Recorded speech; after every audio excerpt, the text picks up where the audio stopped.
Hello, friends.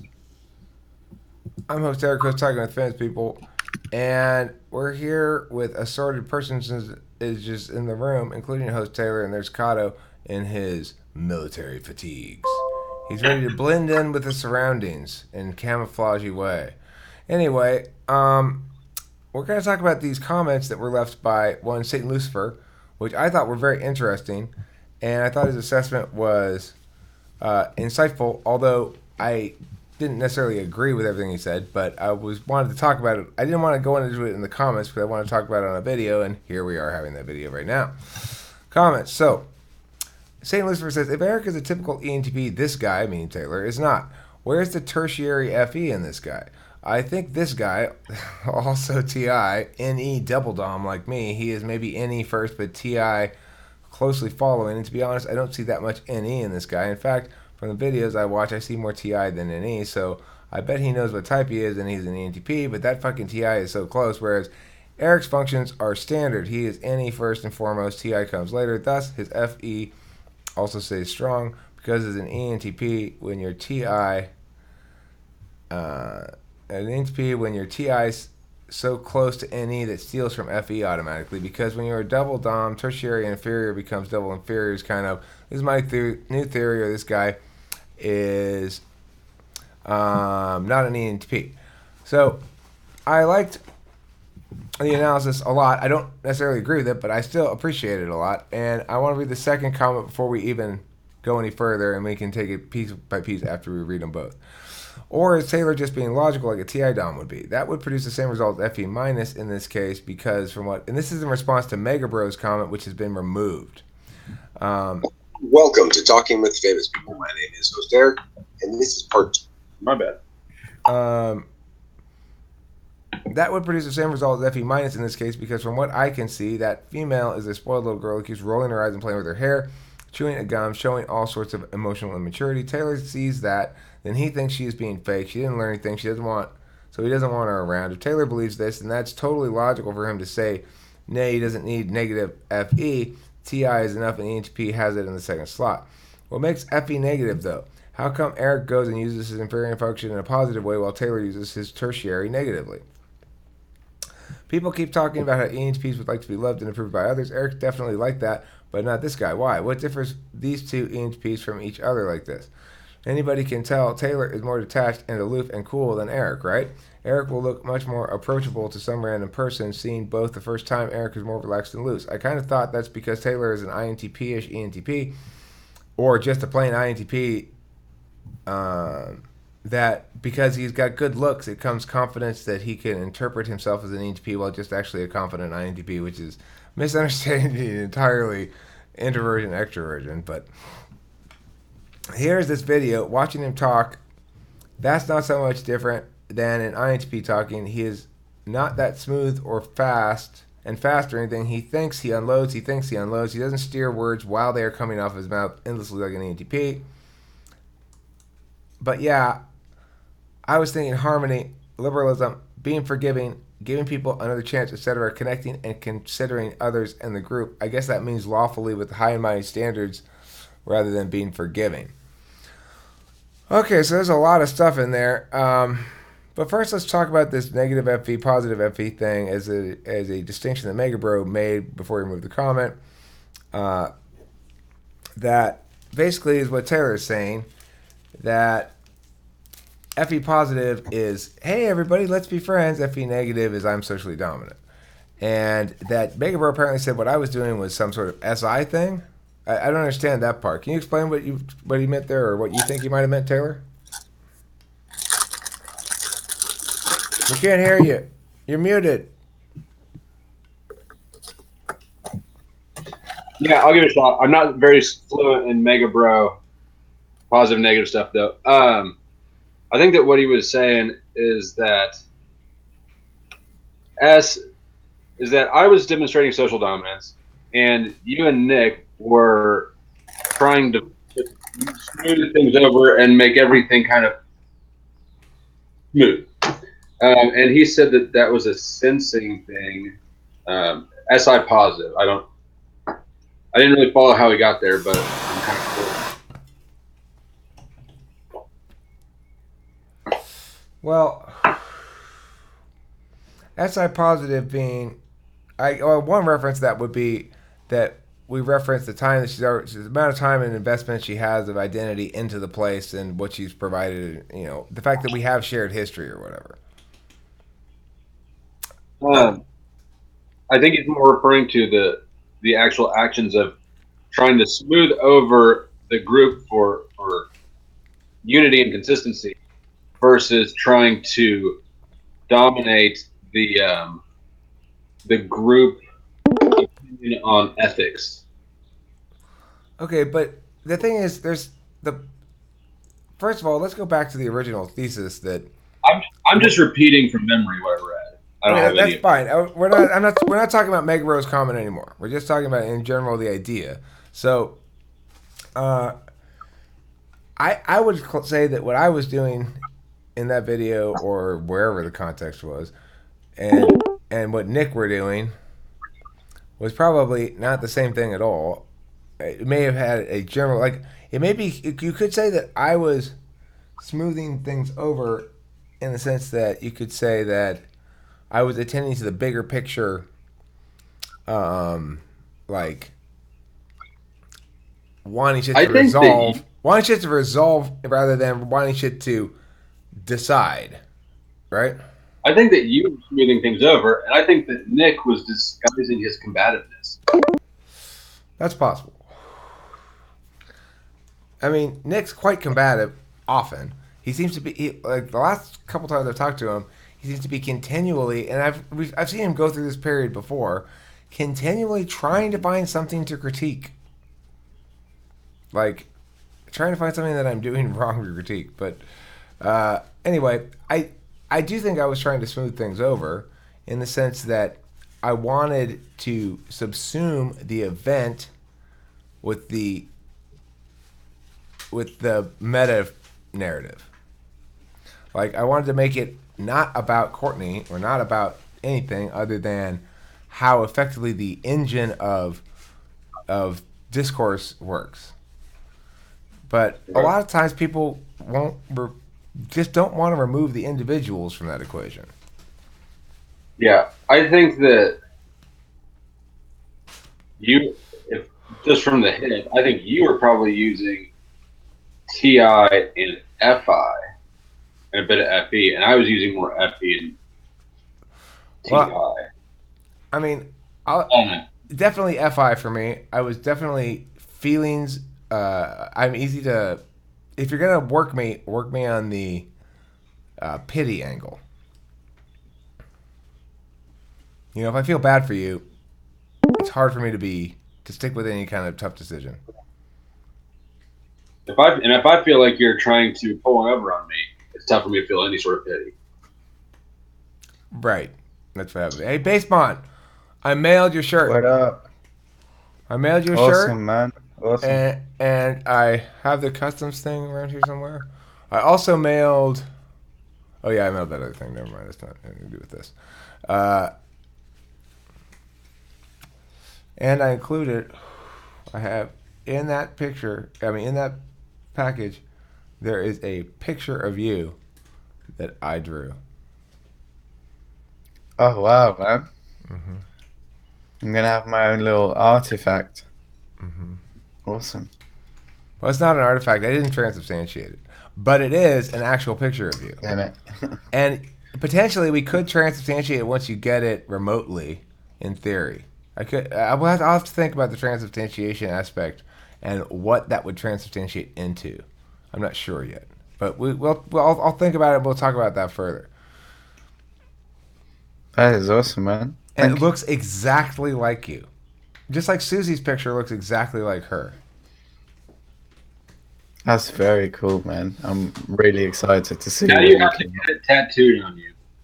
Have you seen You the do, incredibly I lifelike actually, I design would of do Susie? that. I would actually do that. I know that you would, There it is. because it's something Look at that that. Guys, Wow, the don't be resemblance is confused. That's uncanny. not actually Susie. That's the picture I drew of her.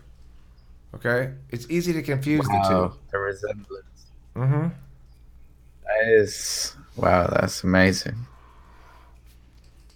Yeah. That's a special treat Like for my 2 in the international morning. T-shirt receivers. It's international delight. One international delight comes with every shirt. Mm-hmm. If you are an international person and you buy a shirt, you'll get a picture that I drew of you with your shirt. It only takes me That a is couple of awesome. minutes. I'm that good. It only takes me a couple of minutes to whip out a picture of you, and it looks exactly like you. So that's why they hired me to read at Wow, the that's Sistine very Chapel. impressive, man. Yeah, Are Is we that why Rome. you use TEing? your a neon? Are we Uh, trying to do some tea? Or TE. Yeah, we're doing a little TE. I mean, just sort of incidental TE. Incidental TE is the best kind of TE. no? I'm talking about are we staying on topic or not? Oh, that's why we're making a video. I forgot what we were doing. Okay, right. So, let's go back to these comments. So, okay, what about this?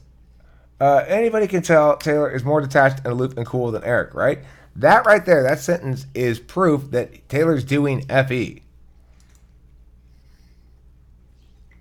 Because otherwise he wouldn't portray in those ways that are descriptors that are all positive descriptors, I think. For most people would perceive them as positive.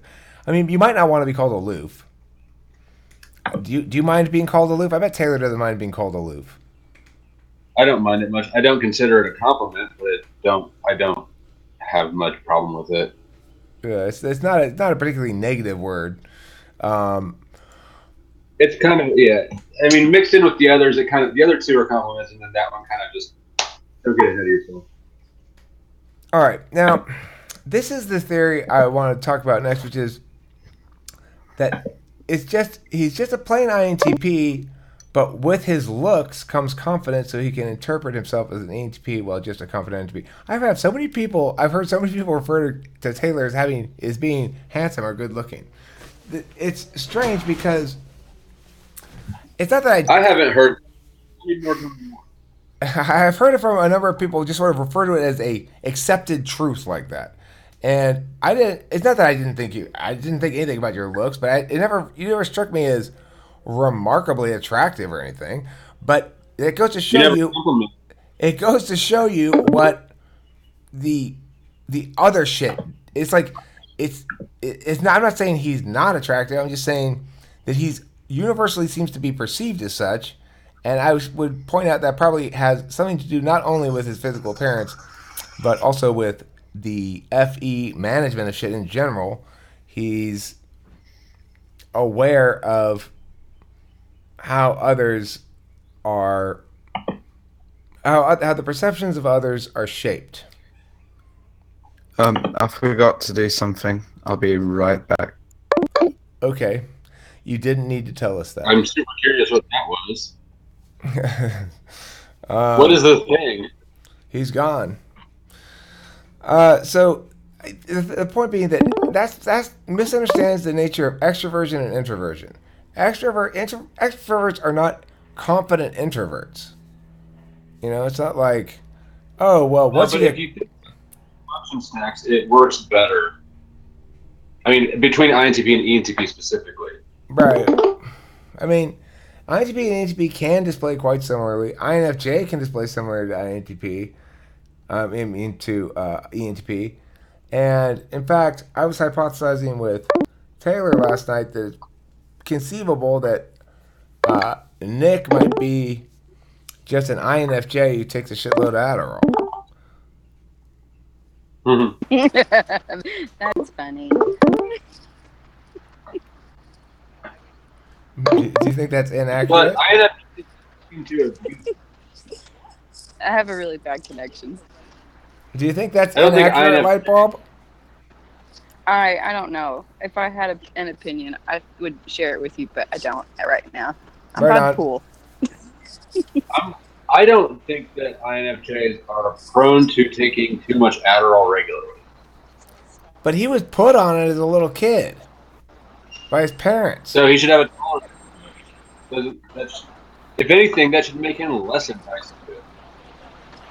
Most of the people I know who've been on it since they were kids don't really want it. It's true. The longer I take it, the less fiendy I get with it. It's like when you get used to the fact that you have it most of the time. But when I run out entirely, I get a little fiendy. Not really fiendy. I just get It's like fussy. you're dependent on it. It's like what? It's almost like a dependency. Almost, huh? Okay, so I wanted to point that out. I think that that's a misunderstanding from an extrovert's perspective. I suspect this guy's an extrovert, and he sees introverts as just shy extroverts. But of course, it doesn't really work like that. What about? But this is one point that I think is correct in his assessment. Who's your latest victim? Who's talking? Light bulb. Oh, okay. Or So, Satan, maybe Satan. oh, we're talking about Satan. We're talking about Lucifer, Satan Lucifer is the guy's name. And the comment says this isn't a victim thing. I like these comments. I think they're interesting. He says he is not that smooth and fast or anything. He thinks he unloads. He thinks he unloads. He doesn't steer words while they're coming off his mouth endlessly like an ENTP. That is the most, I think, dramatic distinction between Taylor's the way he displays and the average ENTP, which is simply put, he's much more considered in his words than most of us. And I was even more considered in that video because I was mad. Are you still mad? Were you actually mad? I was mad in like a lot of irritation sort of way, not in like a outraged sort of way. Right. And that can happen at any time for any reason. Right, yeah. I actually didn't really think you probably were actually mad. I figured that at the end of the day, it's like we're sitting there going, all right, well, look, all these pieces are here, Eric. There's plenty of reason for you to be mad. And I go, yeah, so let's pretend you're mad. And I go, okay. And then we sort of pretend you're actually mad until we figure out whether or not you should actually be mad. And then whether or not you're actually going to feel mad at any point is an entirely different question. Hello, who's that? Is that light bulb by the pool?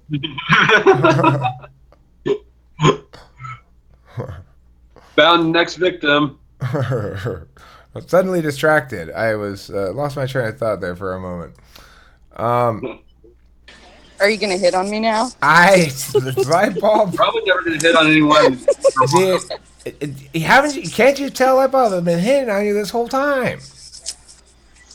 But I haven't seen any of that stuff. I just kind of look at it and be like, okay, I have the idea of what's going on, and then I just go do something else. I mean, I'm a central part in it, and I'm kind of like. You do. I think the truth is, light bulb, I don't think I'd bother hitting on you because I feel like I'd be out of my league, like out of my depth. Like I don't want to get into that sort of subtextual shit with you because I see you and Taylor interacting. I don't want any part of that. And that's how you get an ENTP to change the subject. It's strange not having the upper hand. Yeah, I don't like that. I don't want that. So I don't even want to talk to you. I don't even want to go there. Some glitter for you. Okay. Oh, yeah. Did you get your package? I did get my package. He made a video about it. Couldn't help it. He made a video about it. Yeah, but it's really bad. He did a bad job of making that video. You got to get to the middle part of it. That's what's bad about it. You shouldn't make people get to the middle part of things.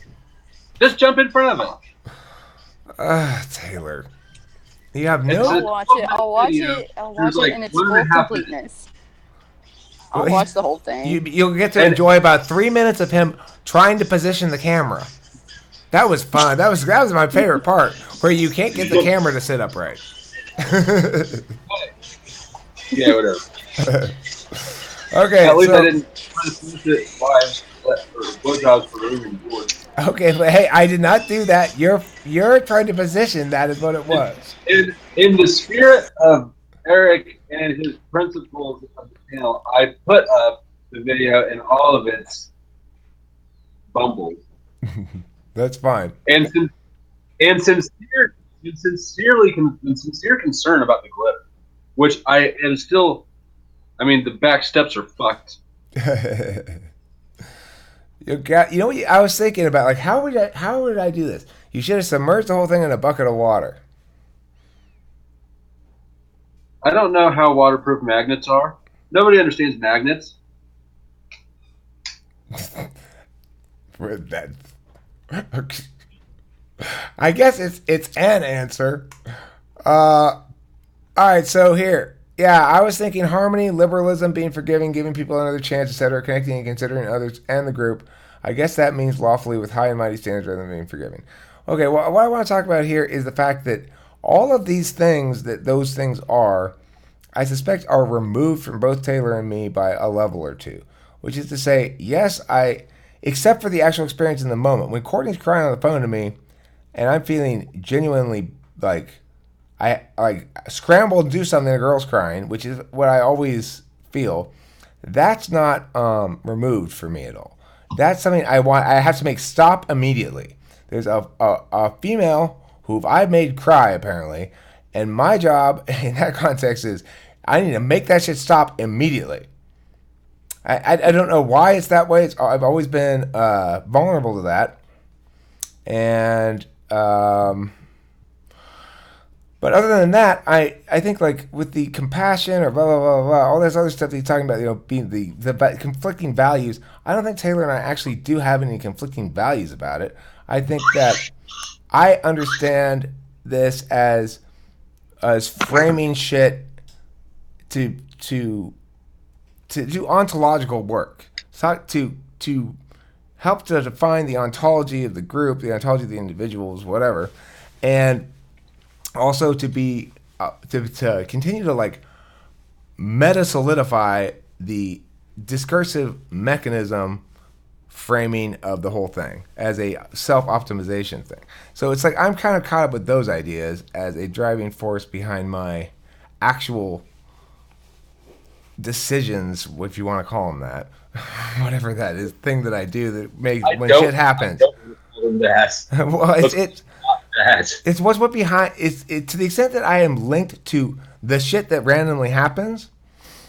It is the links I make are those links. They're not actual links to the actual ethics for their own sake. They're links to the ethics for the sake of how it works in the larger art project. Right. I mean, yeah, you were motivated by using this as a vehicle to define some shit, and also kind of felt bad for her. And I was motivated by the fact that, really? Her? Can we define this some other way? She's perfect because, look, I mean, the thing is, it was a nice clear-cut case, which is to say, there was no mush about who did something right or wrong, but also it was a little bit. You allowed a little bit, and Nick fomented as much as he could. Okay, well, what did I do that was a little bit wrong? I'm willing to admit that there was something. No, I'm not grinding your gears on it. I'm just saying that the longer this went on, the more she was being sympathized with. Okay, well, she did successfully in terms of a rhetorical battle. The one thing that she did that was very successful.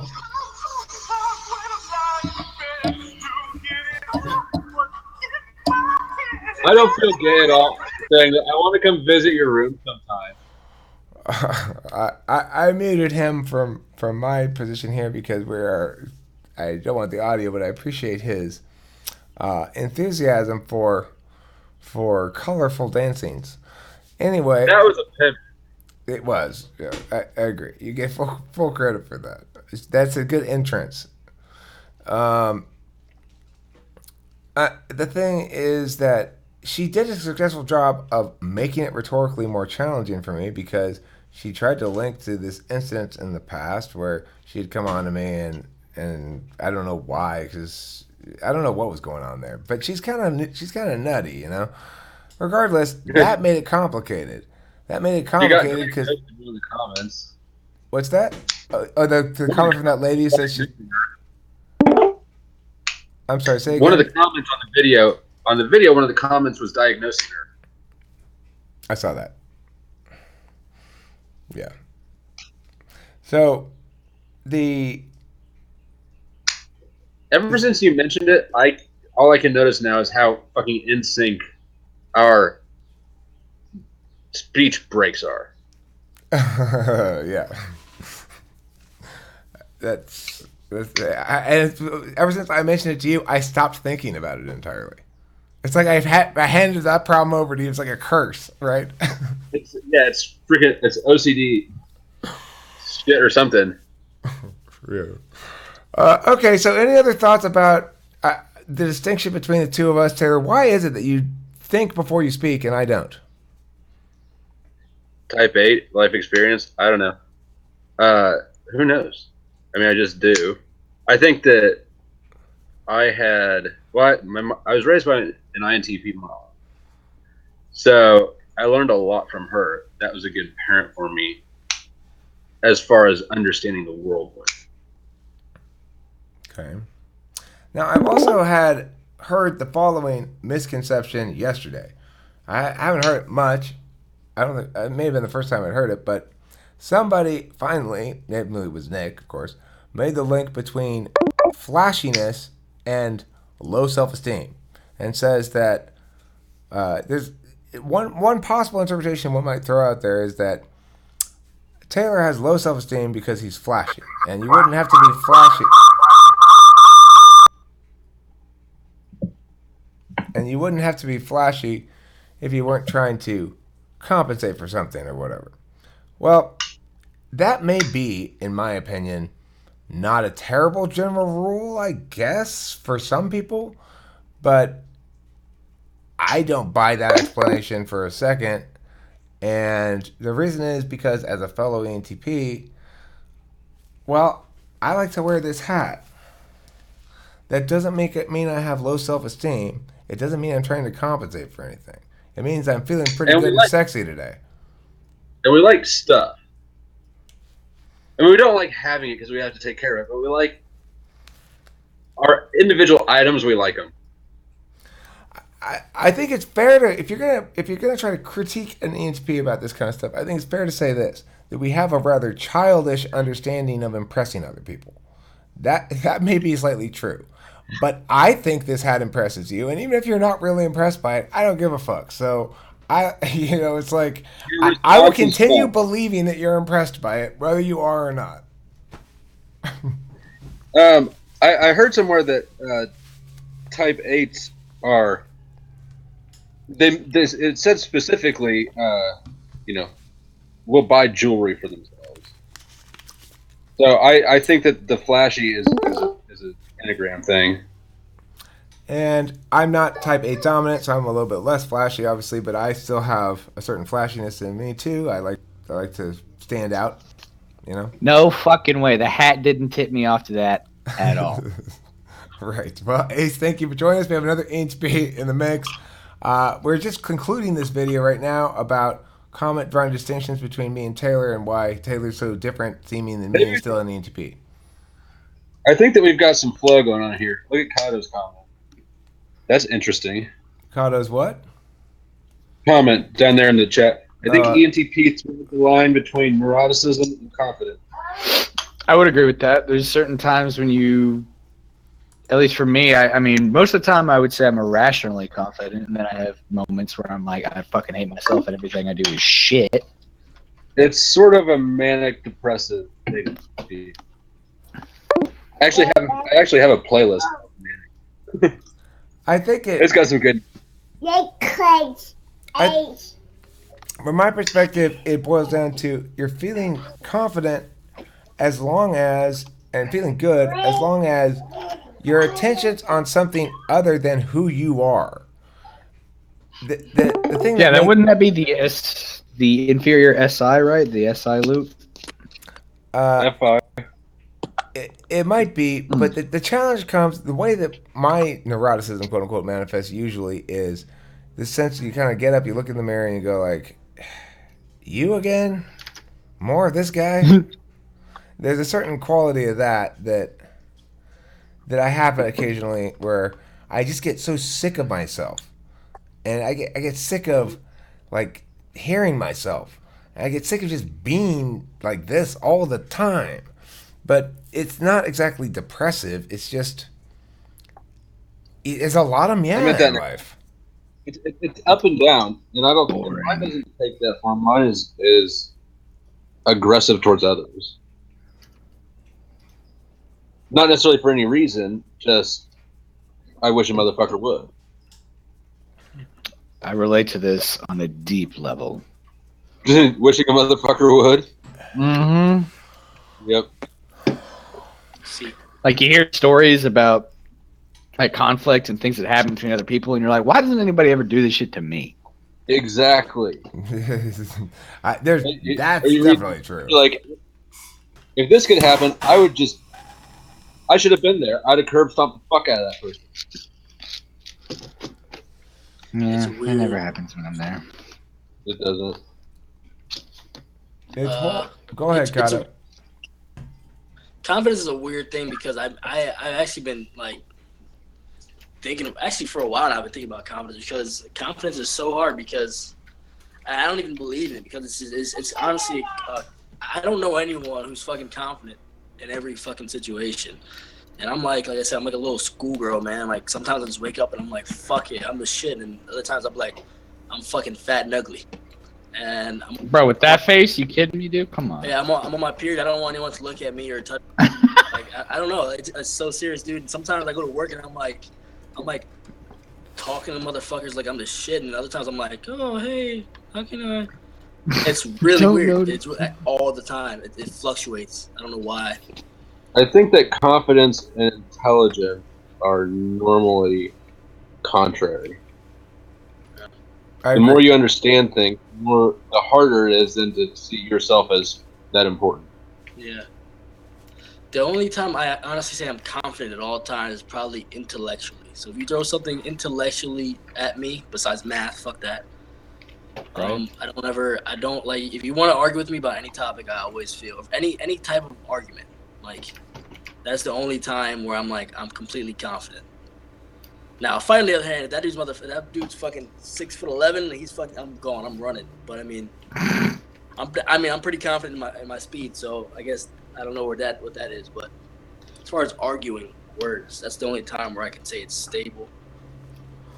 Well, here's the thing about confidence as well. Confidence is a state before certainty, and there is this place called certainty in which you may display as confident to other people, but you're not feeling confident about it.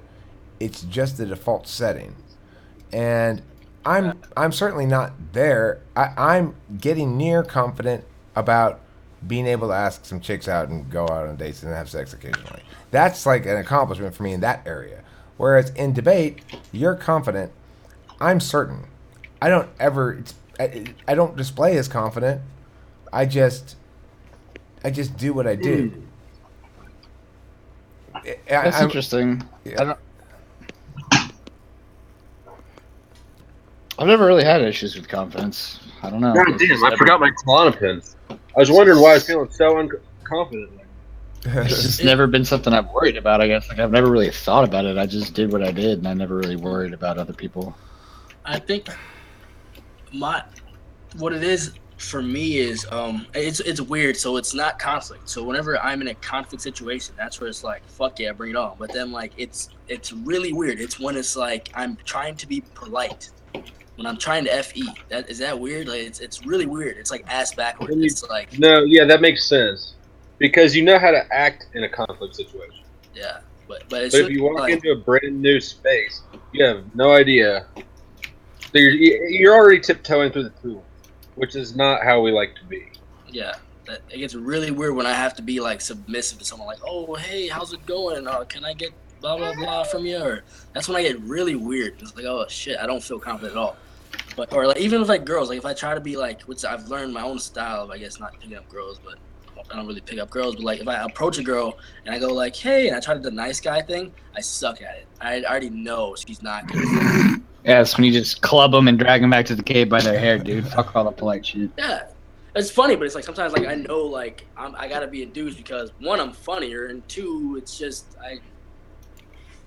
Here's the good news: no matter what they Girls say, like it. girls actually do like assholes. They do. Yeah. And we can all default it. Yeah. Dude, But girls don't like that nice guy shit. They want a guy that's a dickhead to everybody But then, except them. exactly. yeah. They're totally cool with you. You can be a fucking asshole to everybody but them. You're golden. Yeah. And even you slip in a little bit of the asshole to them on occasion. Spice it up. They got to have something to pat down and feel like they've accomplished. Yeah. Like, whew, I tamed that. The other thing that's very relevant in terms of confidence is that people attain different levels of default as they age. So when I go someplace, depending on how I'm dressed and various things, it's going to impact people differently than if one of the other of us here goes someplace dressed the same. Because, like, when I go out with this hat on, it depends what else I'm wearing. It could make me look like a crazy homeless guy. It depends. It has. It probably normally does. But the thing is, what What's happens? the other side of that coin? The other side of that coin is you've set things up beautifully, because you've got people already drawing certain assumptions that are you can then. It's always better when somebody's assuming. If you want somebody to be here, it's better to bring them from over here on the opposite side of the playing field than it is to bring them from right here. There's no point in bringing them from right there, right? So you want to find those spots where you can maximize the turn. That's where the impact comes from. Let them build up as much misconceptions about you as possible to begin with, and then have them talk to you for a minute. The thing is, what I have I naturally use. It is not me trying to sound fancy. I'm naturally trying to control my fanciness when I'm thinking about it. To the extent that I think about it at all, I actually have to try to be less fancy. So when I talk to people who have misconceptions about me going in, and I start actually communicating with them, then they have this disconnect that causes their perceptions collapse, and then that's where you get juice. It's like you can see that shit happening. Yeah. Yeah, Yeah. I was told recently that by a couple people that I need to stop talking so smart. By smart people, by people who could fully follow me and say, Taylor, you're losing people. But see, it's such a wrong position to have, in my opinion, because first of all, we set a standard when we talk. And when people talk to me and they know that I'm not going to coddle them all that much, they step up their cognition. I see it. I have a third grader, okay, in my debate class, and we are doing topic electoral college, and I'm discussing with them, and they're learning all the various constitutional arguments as to what federalism is, why we have a federal government rather than, and also state governments, what that means, what sovereignty means, what individual rights mean, which ought to be prioritized when and why. And she's a third grader, and she's a particularly brilliant third grader. Granted, she's an INTJ, but the point being that I discover with children all the time, everybody used to tell me, you can't do that with them. They can't understand that. Everybody said that to me. And I just did it anyway, and they did understand. I said, well, they better understand it because we're about to go to war. You know, and I put in the hours. I'll explain it 50 fucking times, just like I did to Courtney. I will explain it 50 times. I'll explain it 100 times. I will get increasingly furious at you during the course of that 100 times, but eventually you'll fucking learn it. Kids have an ability to up their game that I don't think adults still have. Well, it's time for them to get that back. Right. I'm changing the world here, Taylor. one fucking argument at a time. Grow in your gray matter, Courtney. I know. People forget kids are incredibly competent. I mean, Fuck, my daughter's smarter than I am and more mature. the ability of my students, they embarrass me all the time. They work so much harder than I do. They accomplish so much more growth in such a short period of time than I do. That Their memories are nuts. I know. But the thing that is most of note is they know how to work. I don't. I get a lot of shit done, but I don't know how to work. They actually know how to work. They're also kind of like small drunk people that you can't be mean to. They're quite gullible too. I tell them shit all the time and they believe me first, and then I go, "No, that's not true. I was just fucking with you guys." But the elementary kids, you can convince them all kinds of shit. I convinced my elementary class that the lady had the reason the room smelled like asparagus was because the building we were in used to be a hosiery factory, and this room was they had a machine, and this one lady was working on a hosiery project there, and she always brought asparagus with her to lunch, and she got sucked in the machine and mangled and killed. And so her ghost comes periodically and brings a smell of asparagus to the room. I had them totally buying that shit. Like, guys, what? I cannot believe nobody in this room called bullshit on me. If you have a straight enough face, you can convince adults shit. I convinced when I was 20. I convinced a friend who's also 20 that Asians had sideways vaginas. They don't?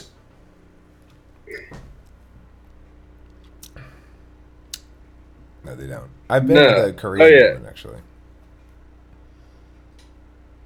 Well, I had her go. And I also convinced another one that I was laying on her bed, like scratching my hand, just kind of zoning out. She says, "What are you doing?" Or "What are you scratching?" I was just moving my fingers. I said, "Athlete's hand." I have athlete's hand.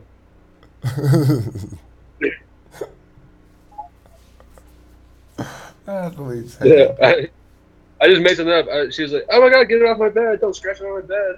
I was like, "Don't worry, you won't get athlete's hand. It's not contagious." Ace, I was also freaked out. I didn't know anything came out either. The first time I masturbated, I was like, "Oh my god, what was that?" And I said to myself at the time, "I am never doing that again." I was lying to myself. I knew what it was. See, I was pre-internet. I was all pre-internet for me. I was pre-internet too. We got magazines. We'd run these rings on. There's a couple dads around the block that had some stashes, and we could run these like almost like plays, and run a distraction over here, create a commotion over here. One person goes to the bathroom, dips in the parents' room, jacks magazine, dips out, and we vacate. Well, they had magazines when I was a kid too, but it never showed any penises. They were all like Playboy and Penthouse magazine. Well, Penthouse had some sexy. It didn't have any men in it at all, and Did it really good. And so I had no idea. There was no visual. There was nothing for me to see what it looked like. So I didn't know, and nobody really explained anything to me. I had a sex ed class like in 5th grade, and I don't even. It's like I just remember it being about shit I already knew, like how sperms fertilize ovums and shit. Well, I guess I had just the porn and the rest of you. Well, they should have, instead of sex ed class, what they should do is they should take the boys and put them in one room, show them porno, and then put the girls in the other room, show them a porno. And so there you go. Can you imagine how awful that would turn out? There's going to be 4 or 5 kids in every.